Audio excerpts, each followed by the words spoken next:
Guys, meron ulit akong i-share sa inyong Uy, putang ina mo. So, ito yung kwento, no? Babala muna. Bawal to sa mga matatakutin at sa mga may asthma, sa may hika, sa may sakit sa puso, ganun kasi ito ay medyo sobrang nakaka-creepy. Meron pong isang lalaki na mag-isa lang po siya sa bahay niya, ganun. Wala siyang kasama. Syempre, mag-isa nga lang sa bahay. Tapos bigla siyang parang namalikmata, tapos bigla siyang nakakita ng paa. Nakakita po siya ng paa. Syempre, natakot siya kasi mag-isa lang siya sa bahay niya eh. Tapos bigla siyang makakakita ng paa.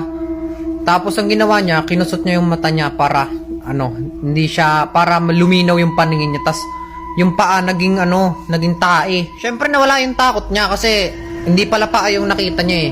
Ang nakita pala niya, tae. Ang pinag-iisipan niya kung saan nanggaling yung taeng yun.